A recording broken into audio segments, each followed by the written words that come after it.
Hey, Mike here. I just wanted to let you know that you can listen to Dark Poutine early and ad-free on Amazon Music, included with Prime.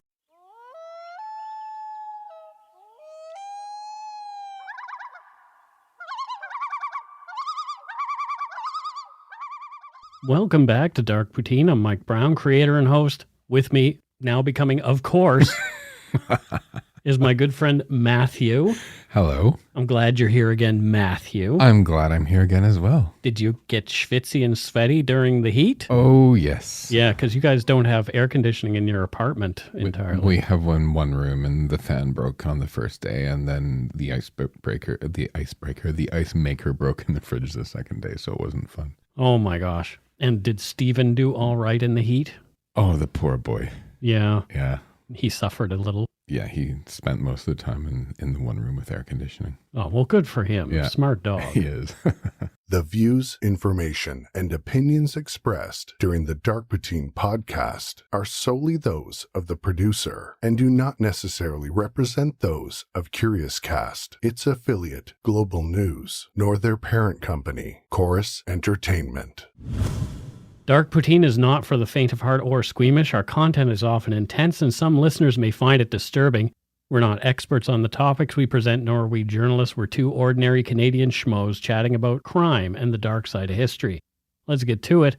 Put on your toque, grab yourself a double-double and a Nanaimo bar. It's time to scarf down some Dark Poutine. It's Dark Poutine, and I helped. You did help.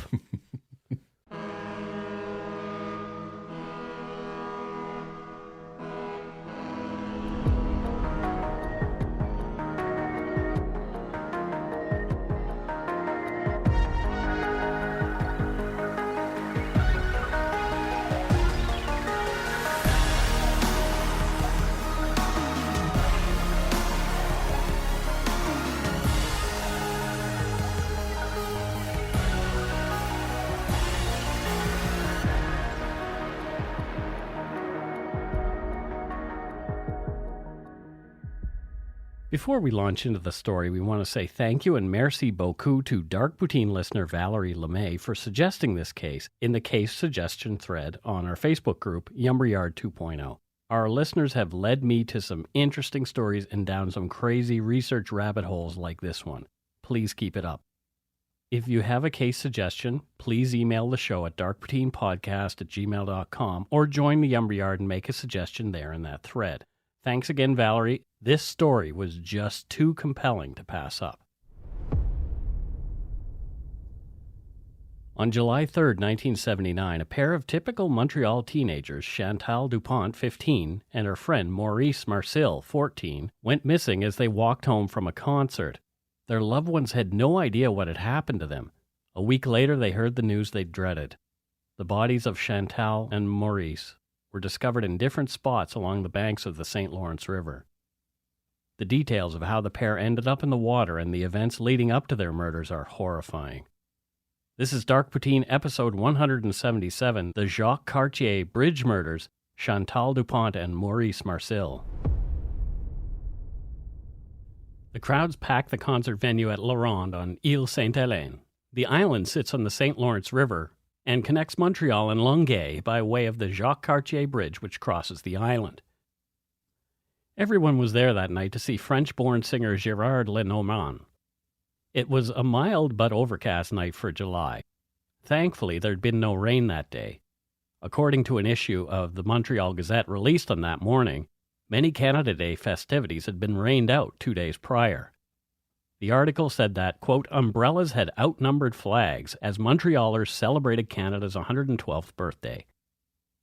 Also of note in that same publication was a photo of future Prime Minister, 7-year-old Justin Trudeau, playing marbles as his dad, Pierre, who voters had recently ousted as PM, looked on. Among the concertgoers that night were Chantal Dupont and Maurice Marcil. The pair were not a couple. Chantal's boyfriend was actually Maurice's older brother, Yvan. But as her petite amie was busy that evening, Maurice agreed to accompany Chantal to the concert, along with Chantal's older sister, Sylvie, 17, and several of her pals. Perhaps Lenormand was no Daniel Lavoie, but the two younger teens were not so much into the concert. In fact, they were bored. After a quick salut to the rest of the members of the group, the pair left the concert at around 11 p.m. to make their way back across the Jacques Cartier Bridge and back home to Longueuil. Chantal and Maurice walked off together toward the bridge and were gone. When Sylvie arrived home, without Chantal in tow, the family was immediately concerned for their younger daughter's welfare. Just after midnight, Louis Dupont, Chantal's dad, and Sylvie went out looking for Chantal. During the early part of their search, they retraced Chantal's most likely route home from the concert, taking them back across Jacques Cartier Bridge, not knowing that it would figure so prominently later on, becoming a symbol of sorts to the memories of Chantal and Maurice. Chantal was a good girl, from a decent church-going Catholic family. Her dad was an airplane mechanic and her mom was a homemaker. It was not like Chantal to disappear for any amount of time without letting her folks know where she was. They reported their daughter missing right away. The 15-year-old's parents agonized as the hours turned into days with no word from Chantal nor Maurice. Maurice Marcil also came from a solid family and was a smart young fellow. He loved playing chess and excelled in sciences at school.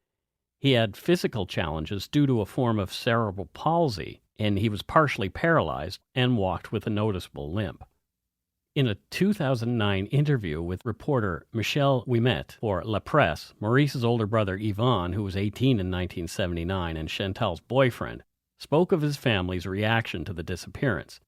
Translated from French, "My mother immediately suspected that something serious had happened," recalls Yvan Marcil. "She knew he had not run away. We imagined the worst. We had a very painful period. We didn't know if Maurice was alive." The day after Maurice failed to return home, Madeleine Marcil, his mom, was already disgusted with police who seemed less concerned than she felt was appropriate. She yelled at them when they suggested the teens were probably fine, simply somewhere with friends, and would show up later. She knew differently. Maurice had been excited about his upcoming plans for the week. The grieving mother told La Presse, "He even asked me to record him a game of chess on TV. Maurice was a quiet little guy, good at chess, good at school. He loved astronomy, geography." End quote.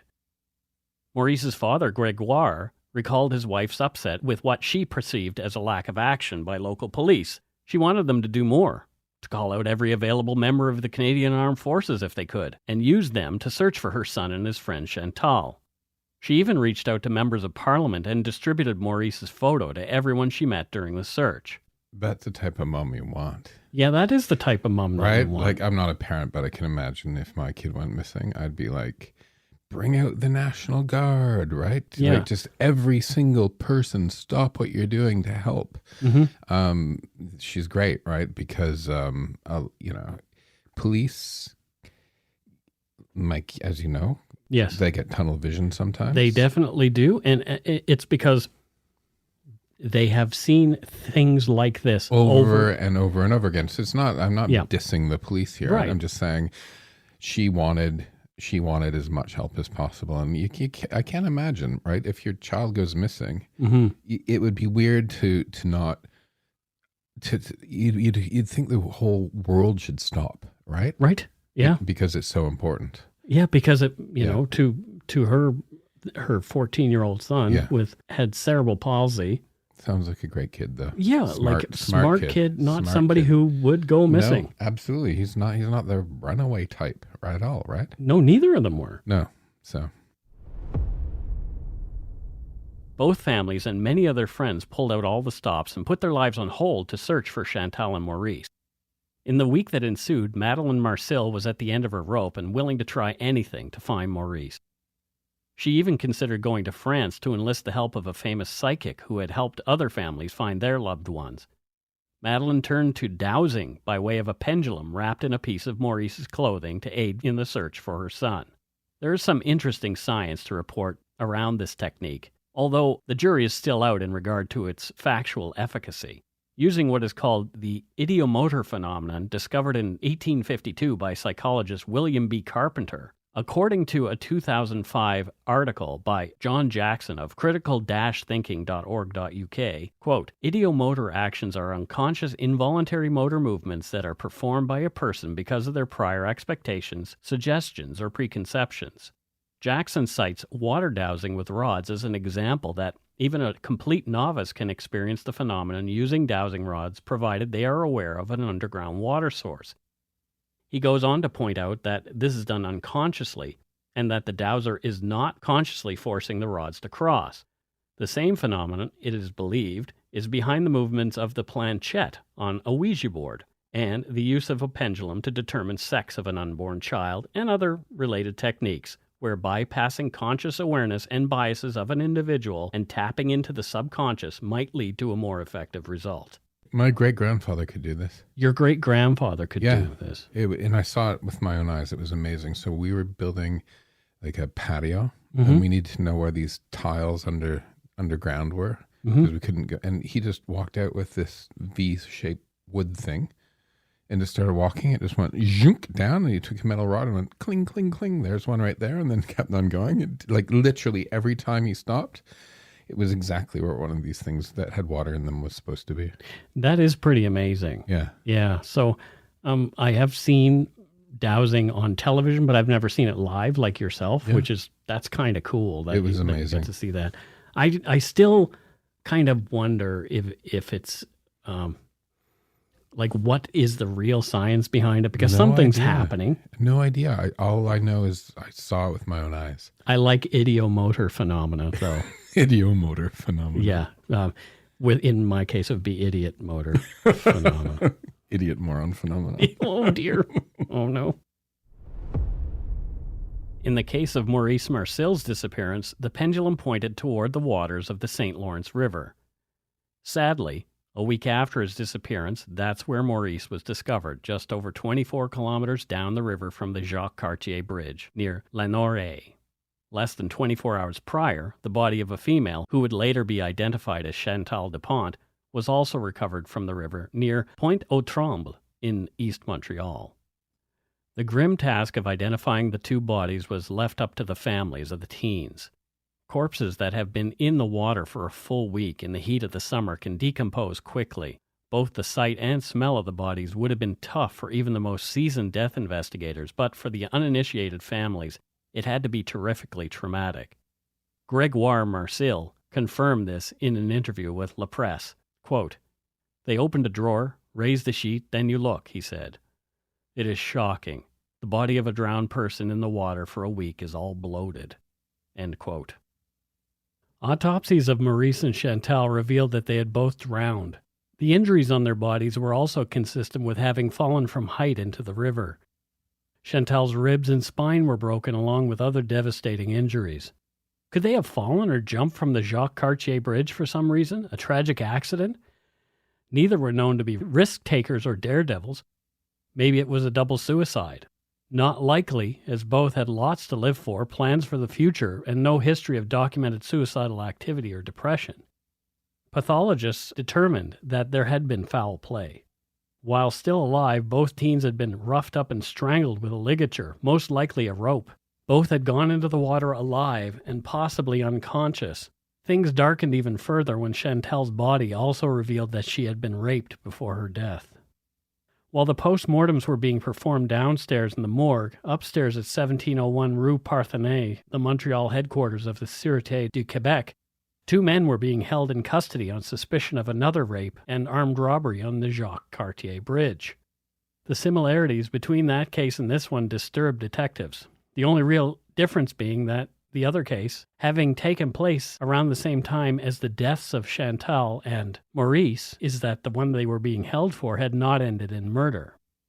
Having no other leads at all, the homicide detectives responsible for investigating the deaths of the teens decided to question 25-year-old Normand Guérin and his pal, 26-year-old Gilles Pimperet. Pimperet was already on parole for other offenses. Guérin was brought down to an interview room on the first floor of the building. When Guérin was asked to account for his whereabouts on the evening of July 3, 1979, he cracked, instantly admitting to the surprised officers that it was in fact he and Gilles Pimperet who killed Chantal and Maurice. From a Montreal Gazette article by James Quigg, published on November 10, 1979, quote, "All we did was ask him where he was on the night of July 3rd, and he started talking. He said he'd read in the papers that the bodies had been found and figured we were on to him. said veteran investigator André Goujon. The quote continued, "The whole truth is that Guerin believed that the police knew much more than they really did, but that, explained the detective, is one of the tricks of the trade.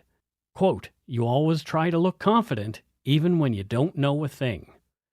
Guerin told them everything they wanted to know, recounting the crimes in horrific detail. And we'll take a break right here.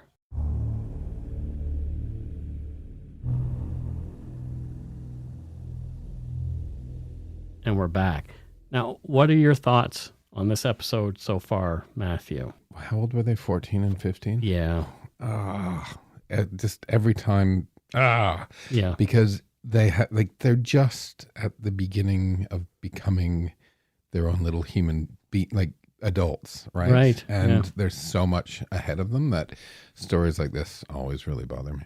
They bother me too. Yeah. It's one of those ones where the more I read about Chantal and Maurice, the more I related to them. Yeah. Because that's kind of the family I came from. Yeah. You know, I can imagine my mom and dad would have, moved heaven and earth to try and find me had something going on. So, and they were out at a concert having a good time. Mm-hmm. They weren't up to no good. They were like going home. Complete innocence.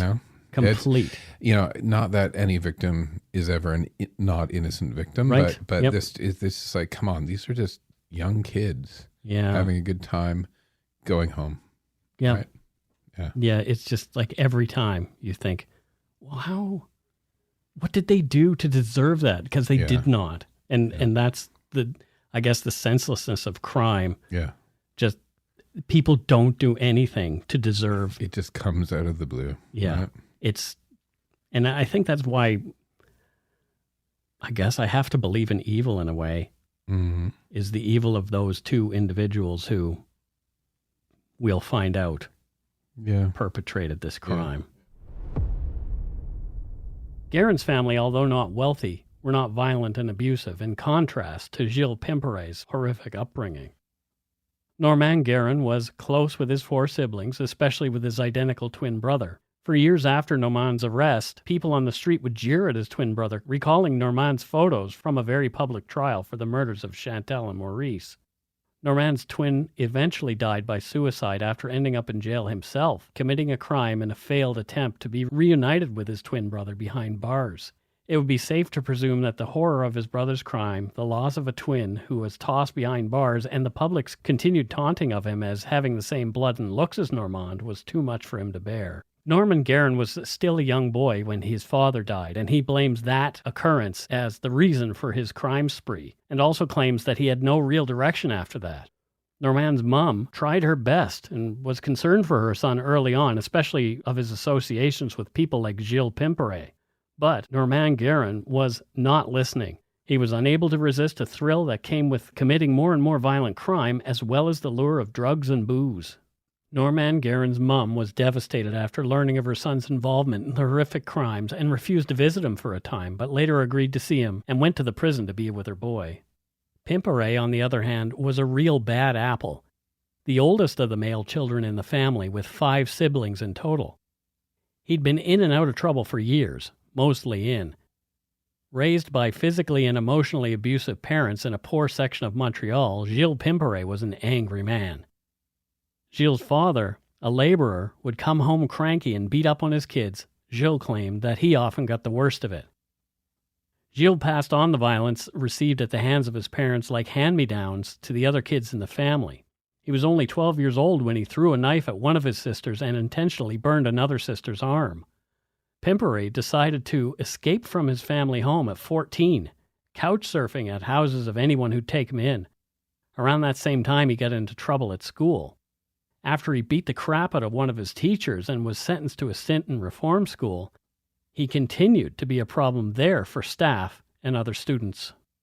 Around the time of his release from reform school, Gilles Pimperet met Normand Guerin. The two would become partners in crime. They started boosting cars together and committing armed robberies of convenience stores around Montreal. They were high and or drunk as often as they could be. It was 1975 when Gilles Pimperet was caught and convicted for armed robbery and then sent to prison. He managed to escape, but was soon caught again. He was loaded all the time when he was free. In 1978, Gilles Pimperet received a 20-month sentence, but knowing how to play the system, he was out in 5 months thanks to his good behavior. He snowed his parole officers, claiming that he had turned over a new leaf. He said he was going to sell encyclopedias and make a new start in life, but that was all bullshit. Gilles Pimperet was in a bad mood after his release and was looking to take out his frustrations. He called up his old buddy Normand Guérin shortly after getting out, and the pair picked up where they had left off. Pimperet and Guérin had been on quite a crime spree that summer, before and after the murders of Chantal and Maurice. Many of those crimes took place on or near the Jacques Cartier Bridge. The Jacques Cartier Bridge, built in 1930 and originally called the Montreal Harbour Bridge, is the third busiest in Canada, with roughly 35.8 million vehicle crossings annually. Pimperet and Guérin knew the bridge well, using a walkway meant for bridge workers underneath the structure as the scene of several crimes. On the evening of June 26, 1979, a 17-year-old boy and his friend left La Ronde at about 10 p.m. They were accosted by Guérin and Pimperet, who were armed with a knife and what appeared to be a firearm, but turned out later to be a harmless starter's pistol of Guérin's. The pair of bandits threatened the youngsters, showing them a rope, saying that they would be strangled with it, and then Pimperet and Guérin robbed the teens before both pairs of young men ran off in opposite directions. At about 12:30 a.m. on June 27, 1979, a 19-year-old woman left La Ronde with her male friend. Pimperet and Guérin surprised the couple in the parking lot, coming out of the darkness with the same weapons they'd used previously, and threatened the younger couple. During that attack, they put a rope around the young woman's neck and sexually assaulted her. Towards midnight on the evening of June 28 to 29, 1979, a 16-year-old girl left La Ronde with her half-brother. On the bridge, the teens were attacked by Guérin and Pimperet, who were armed with their firearm and the knife. They dragged the pair to a ladder that led under the bridge to a gangway used by repairmen. Once out of sight of the passing cars, Guérin and Pimperet robbed the young man and raped the girl after showing her a rope and threatening to strangle her with it. Guérin and Pimperet had taken a break for the next couple of days, but on the evening of July 3, 1979, Pimperet called Guérin to invite him out for another night of robbery and rape. And if they got enough cash, maybe later on they'd get a pizza. Guérin gave a detailed account to investigators of how things had gone down on the night of the murders, and agreed to lead police through the events on the bridge and just below it. Guérin's detailed signed confession to the horror of the Dupont and Marcil families was leaked, and the whole thing was front-page news in a few Montreal papers the next day. The bad guys had hidden in a wooded spot behind the bushes and beside the sidewalk leading from La Ronde onto the bridge. They had a great view of La Ronde and could assess victims for some distance as they approached. When the pair of now practiced criminals saw Chantal and Maurice approaching, they thought at first it was a pair of girls. They allowed the pair to walk past and onto the bridge before running after them, and then past Chantal and Maurice, and then turned back to confront and assault the teens. The vertical support of the bridge out of the water is made up of a few numbered concrete pillars. It was at pillar 57 where Chantal and Maurice were first assaulted and then threatened by Guérin, armed with his starter pistol, and Pimperet with his knife and a length of rope. As cars sped by in the darkness, their drivers unaware of the crime that was unfolding, the bandits led the terrified teenagers back to pillar 111, where the bad guys were aware there was a ladder leading down to the catwalk and their little hideout, a platform above the St. Lawrence River and away from prying eyes. Once under the bridge, over the rumble of the cars and trucks above, Guérin asked Maurice for any valuables, of which he had none. All the money the teens had between them amounted to only $2. Guérin led Maurice away down the catwalk, giving Pimperet more privacy with Chantal, who he proceeded to brutally rape over the next 40 minutes. After Pimperet had had his fill, he threatened Chantal to stay put and went to summon Guérin and Maurice. It was Guérin's turn to rape Chantal. From a La Presse article, quote, "The girl was naked except for her panties, and she hid her breasts with her hands," Guérin told police.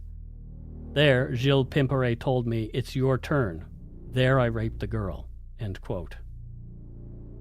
Pimperet and Guérin then told Maurice that he had to die for what he'd seen, and told him he had to jump, and forced him to climb onto the bridge railing and say his prayers before he went off the bridge into the St. Lawrence around 160 feet below. Guerin and Pimperet claimed that Maurice was too afraid and begged to be strangled before being thrown from the bridge, as he had asked to be unconscious, frightened of the fall and subsequent hard landing in the water. Pimperet had gone to work with his rope, taking around 5 minutes to strangle young Maurice. When his body went limp and he was clearly unconscious, Pimperet then unceremoniously shoved Maurice through the guide wire and watched as the boy's body fell into the river. According to La Presse, when Chantal heard the splash of Maurice's body hitting the water, she said to Guerin, "You promised me not to kill us." Guerin later admitted that his reply was, "Well, you just saw someone die. I can't let you go." End quote.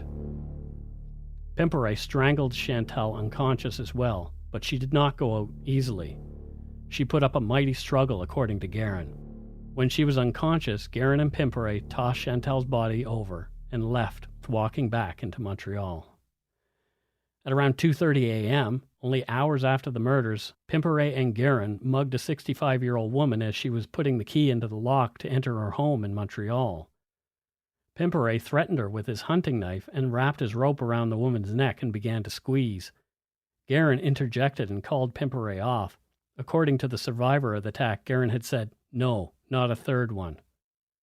Pimperet stopped his attack, and the men made off with the woman's purse, later going to eat pizza with her cash and the $2 they'd taken from Chantal and Maurice. The next evening, the pair were back at it again, as though nothing had happened the day before. They were even more brazen now. On the evening of July 4th, 1979, a male and female, both 17, left La Ronde at about 10 p.m. and walked along the Jacques Cartier bridge toward Montreal. They were approached by Guerin and Pimperet, who were armed with a starter's pistol and a knife. The bandits robbed them and threatened the couple with being thrown over the bridge. 15 minutes later came the final assaults, as a 21-year-old man and 2 teenage female friends left La Ronde. They were on the sidewalk of the Jacques Cartier bridge heading toward Montreal when Pimperet and Guerin pounced. The trio were forced to go down under the apron of the bridge to the spot where Chantal and Maurice had been killed the night before. The teens were then robbed. The descriptions of the pair from all these assaults led to Guerin and Pimperet being arrested later that week, which is why they were in custody when the bodies of Maurice and Chantal were discovered. Pimperet was not as forthcoming as Guerin at first, denying everything. He'd even agreed to a polygraph test to prove his innocence, but failed miserably. After that, realizing he was busted, Gilles Pimperet also confessed. Montrealers were horrified by the depravity of these crimes as they read Guerin's confession in the papers in the weeks following the arrests and charges. The pair were called the monsters of the Jacques Cartier Bridge. The bridge also got a lot of attention as a dangerous place, as there had been a lot of crimes on and around it in the year prior. Many of those had been sexual assaults, and rape was a big problem in the province that year. In 1979 alone, there had been 228 rapes reported across the province of Quebec. The young men, although they'd confessed, pleaded not guilty to the crimes. There was a quick turnaround for their trial for the murders, only 3 months, but in that time, not wanting to face life in prison, Gilles Pimperet made 2 unsuccessful attempts to die by suicide. The trial was over quickly, and the pair were sentenced to 25 years to life. The evidence was against them, but their defense teams immediately set about appealing the convictions. As the appeal made its way through the courts, the pair were also convicted of the other rapes and assaults and robberies that they'd committed that summer and sentenced to 10 years in prison for those offenses. It was a good thing, too. In 1984, the appeal went through, and their conviction in the murders was thrown out, and Pimperet and Guerin were set to have a new trial on the killings. It was not that the pair was innocent, but during jury selection, the judge had made improper rulings regarding questioning of potential jurors, costing the Crown their convictions. On October 14, 1984, after their second trial in the murders of Chantal Dupont and Maurice Marcil, Normand Guerin and Gilles Pimperet were found guilty a second time and were sentenced to life without the possibility of parole for 25 years. According to the Montreal Gazette, André Vincent, the Crown prosecutor of the second trial, said that the crimes were, quote, the most cruel and the most cold-blooded case you can encounter. At the time of the sentence, Justice Boilliard said that he regretted that he could not use the death penalty, nor could he impose 2 consecutive life sentences before parole eligibility for the killers. The judge also reminded Guerin and Pimperet that they had been treated much better than that they had provided to Chantal and Maurice and their other victims. Prison was not easy for the pair. Pimperet later told a reporter he had been violently sexually assaulted and beaten up by other prisoners who did not like, quote, skinners, prisoner slang for pedophiles and child killers. Pimperet claimed his conscience kept him awake at night in the multiple decades since his conviction. He also claims he was out of his mind on the night of the murders, high on LSD. The deaths of Chantal and Maurice, he claimed, were accidental. Pimperet's first parole application, coming in 2001, was rejected after the computer used by Pimperet in prison was found to contain 1,500 pornographic photos, including that of, quote, a naked girl with the Jacques Cartier bridge in the background, end quote. Psychiatrists determined that Pimperet's predilections have increased as the years have gone by, and that he had not successfully completed court-mandated counseling in regard to his sexual deviancy. According to La Presse, the same diagnosis came in 2005 and in his 2008 applications for parole. In 2007, a psychological report stated that Gilles Pimperet was, quote, high at risk of violent and sexual recidivism. One excerpt from Pimperet's parole denial reads, quote, your crime was persistent and aggravating, with a sadistic component during the commission of several other crimes. Your potential for violence is very important, and any enlargement measure of your freedoms at this stage would not protect society, end quote. According to La Presse, in one hearing, Pimperet talked about what he thought his chances were for parole and that he believed he was rehabilitated. He said, quote, I can reassure society I'm convinced that I no longer have problems. I settled them all by myself, end quote. The quote continues, Pimperet was told by Commissioner Marie-Claude Frenet, you need a high level of supervision. Your exit plan is premature and you are thinking magically. She concluded that he lacked maturity. Pimperet shook his head, stunned by the decision. You are the ones who lack maturity, he told commissioners with a touch of aggressiveness. Maurice's mother, now remarried and living abroad, sent a letter about her feelings on whether Pimperet should be released. It read in part, my anger remains intact. I am not inhabited by hatred, but rather by a questioning of still not knowing the truth about these murders or the reasons that led to this tragedy. She continued, until he recognizes and assumes his criminal acts and takes this inner step, the one that transforms him into a human being, likely to reintegrate into society, I will continue to oppose his release. As of 2014, Gilles Pimperet had applied for and been denied parole 6 times. But he has since married a woman he was corresponding with during his time in prison. Guerin waited until 2017 before applying for parole himself. He had thought about it before and then backed out at the last minute. He too was denied on his first attempt, but was allowed an escorted visit to see his 83-year-old mother. Practicing what they believed to be true Christian values, Chantal's parents publicly forgave her killers, visiting Gilles Pimperet twice, but maintaining more of a relationship with Normand Guerin and his mother, both of whom they corresponded with often. According to a 2017 La Presse article, Louis Dupont said that he thinks of Guerin and Pimperet every night before falling asleep. Quote, I entrust them to the hands of God, Mr. Dupont stated. But he also said that just because he forgives does not mean he feels less pain even after all these years. Maurice's mom, Madeleine, has not forgiven. Referring to Pimperet after one of his parole hearings, she said, he's a psychopath. In my opinion, he should not be let out. Madeleine and her family think of Maurice every time they see the Jacques Cartier bridge. In effect, it has become a massive memorial for her son and a painful reminder of what happened to him. And that's it for episode 177, The Jacques Cartier Bridge Murders, Chantal Dupont and Maurice Marcil. What are your thoughts on this story, Matthew? Specifically, I had a little bit of concern with the idea that Pimperet strangled these 2 kids as a mercy before tossing them over the bridge into the water. He doesn't have the right to say what he did or didn't do for mercy for either of these people. They're not around to verify that. Not at all. He has no right to even begin to talk about mercy or to talk about, what they felt or thought or said. Yeah. He has no right at all. Yeah. Right? Yep, fair enough. And Chantal's parents forgave the killers and even kept in contact with them. They visited Pimperet at least twice, and Guerin they visited multiple times. Right. And he interacted with them, corresponded with them via letters, phone calls, all those kind of things. They called his mother regularly. How do you think you could get there? If somebody murders Justin. Don't say that. Well, okay. Yeah, let's not say that. So someone in your family is murdered, Right. who you love very much. Mm.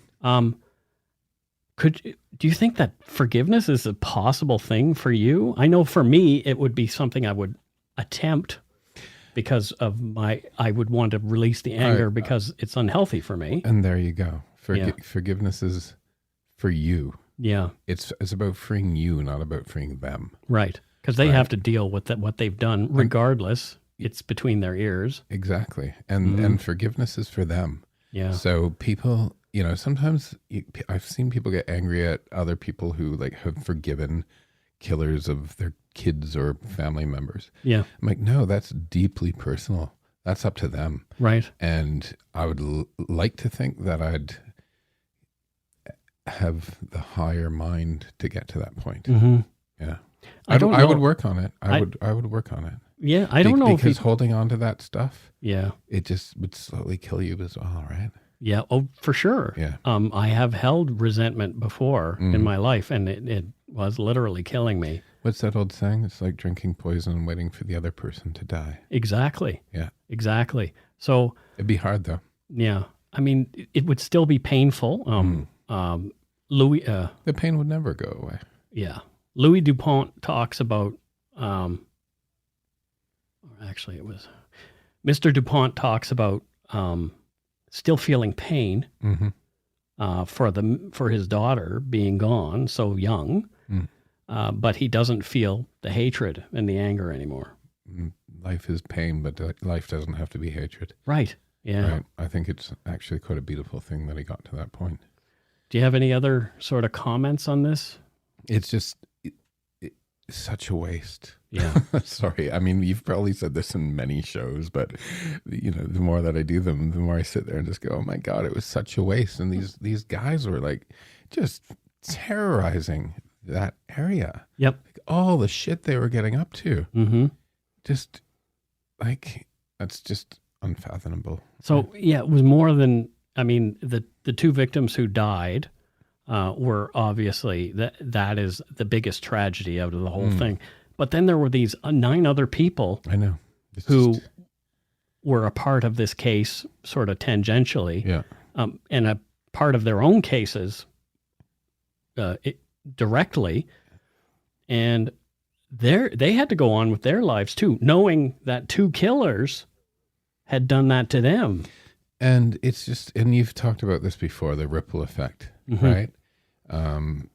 As you know, I'm doing some research with you right now on some other stuff. And when you do this research, you see it's not just that one victim, it's this whole ripple effect. Yeah. That goes through them, their families, their friends, even if you weren't killed or hurt, but if you're robbed, then suddenly you're like not trusting anymore, right? And it's just it's so much negativity that comes out of it. Yeah, I talked about that with what I went through with my monster. Yeah. After that, I have trouble still with somebody standing behind me because of that event. If somebody is standing behind me, I feel like I have to turn and face them because I get very anxious. And we were robbed once in London. I was flying back from east somewhere in London, and Justin was upstairs. Somebody broke into the house and he chased them out. Oh, wow. And since that day, Justin, like,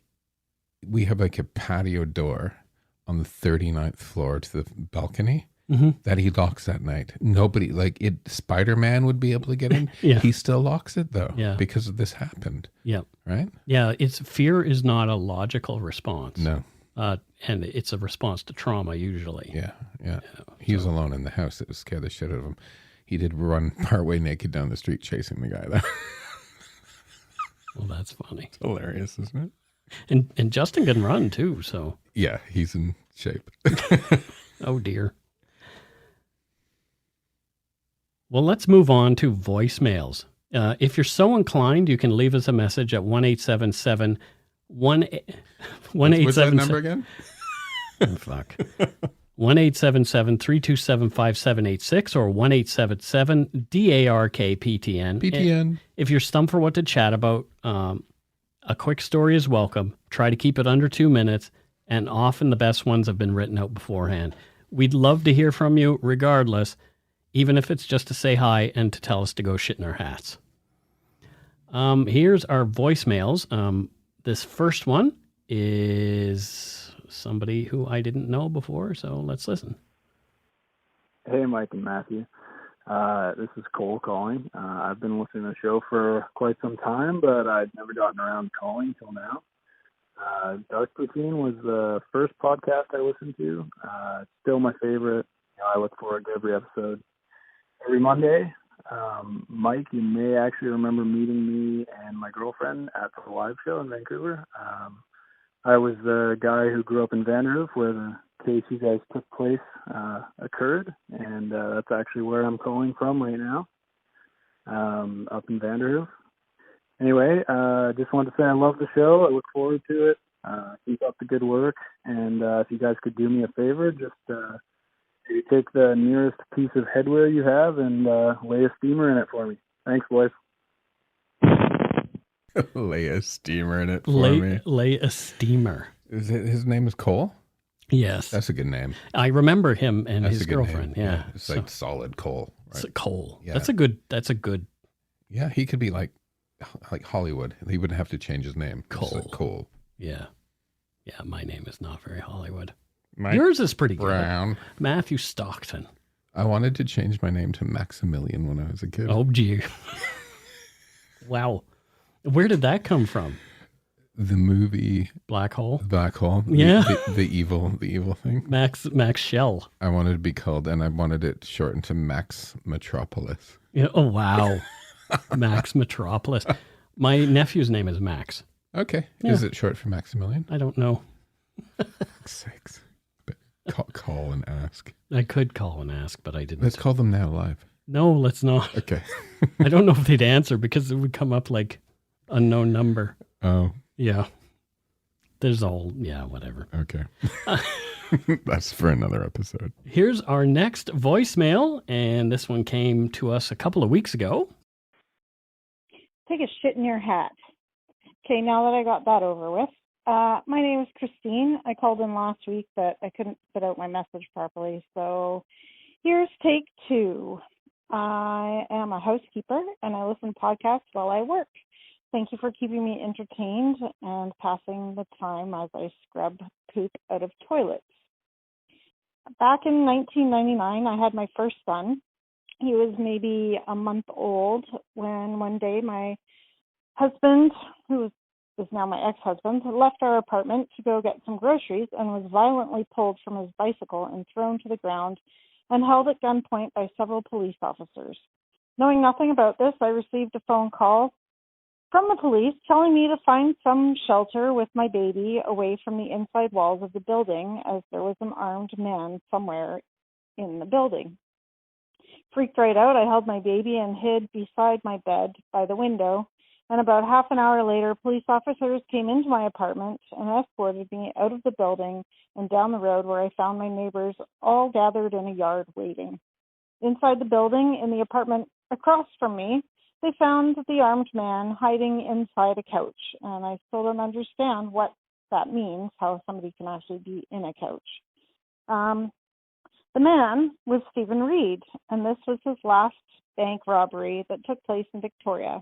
There was a car chase with gunfire through the streets of my neighborhood, and he managed, dressed in a police uniform, to get into my apartment building. I am appreciative of your episode on the Stopwatch Gang. I found it very interesting, and I feel like I am part of that story in some weird, random way. I hope you guys are surviving in the heat, and keep up the good work. Take care. Bye. Well, thank you so much. I like that she got out go shit in your hat prior. I know. It's like, okay, I'm going to get out of the way. Okay, so Christine, first of all, Yeah. Whoever you're cleaning house for should like semi-clean the toilet before. Right. I do that. I would not leave it to Helga. No, I would do that too. Second thing is I actually know how you hide in a couch. How do you hide in the couch, Matthew, and how do you know this? Because my aunt and my brother used to intentionally fold me up into the fold-out couch and then sit on it and not let me out when we were kids. Oh, no. So maybe this guy was super skinny. Yeah, Stephen Reed. I don't think he was super Okay. skinny. He's a large-sized man. Yeah, but So- I've seen a few shows where people are hiding in couches. It's either under cushions, but this was, if you can actually, I don't recommend this. And if your kids are doing it, it's probably not that safe because there's like metal pieces that close down. Right. But I used to get folded up into the couch as a kid. So it's cool. We had a phone call from somebody who was sort of involved in the stopwatch gang case. She's at home with her kid when this psycho sort of across the hallway. Right. Why? I don't understand why her husband got pulled off the bike. Well, they probably thought he might be the guy. Okay. Yeah. So I got another email from somebody who was really upset that I said that the stopwatch gang was nonviolent. Mm-hmm. They were. When they did their crimes, there was no shooting. Nobody got hurt, ever. They just yelled and held They the just guns. yelled and held guns. However, yes, you are correct, person who emailed me. Stephen Reed did shoot and cause a lot of terror when he was trying to get away from people during that bank robbery. So I was correct by saying that the stopwatch gang did not create any havoc. Oh, so this was Stephen Reed from the Stopwatch That's- Gang that was across the hall from her. Sorry, I just picked up on that. I know another Stephen Reed, and I was wondering if it was him. So again, Sorry, this I'm a is bit slow. this is a Dark Poutine podcast. We are not professionals. So Matthew's losing his mind. such a dick. That is really funny. Like, how many times did she said it? I said it. I know. Yeah, Matthew doesn't pay attention. I don't have enough caffeine in my system. Oh, right it's okay. That's really funny. So if you want to leave a voicemail that Matthew won't listen to, you can call 1-877-327-5786 or 1-877-DARK-PTN. PTN. Yeah. Now on to Patron and donut money donors. First up, we have Jazra from Chilliwack, British Columbia. Jazra. What does Jazra do there in the WAC? She is the head of the Chilliwack, as in the band, fan club. Chilliwack. Oh, the band. Yeah. Oh, gone, gone, gone. She been gone so long. Gone, so long. Gone so Yeah. long. Yeah. Yeah. My girl. Yeah. Yeah, that was music. That was me. You know, Steve is from Chilliwack. Your dog. Yeah. Was he a member of the band? Yeah, he was. He's the drummer. With his short little paws. I don't think that's true. I think you just told me a story. I made it up. And guess what? So remember we heard from Cole Yep. in our voicemails. Mm-hmm. Well, Cole's also a patron now. Yay. Cole Thank you, Daniel from Vanderhoof, British Columbia. So what does Cole do up there in Vanderhoof? I think he does something like he's either like rides a horse. Cole, yeah. A guy named Cole should ride a horse. With like a Stetson hat. Yeah, but it's got like a little bit of there's a bullet hole through it. Maybe. Yeah. Well, no, nobody would shoot at Cole. He's a good guy. Okay, yep. Yeah.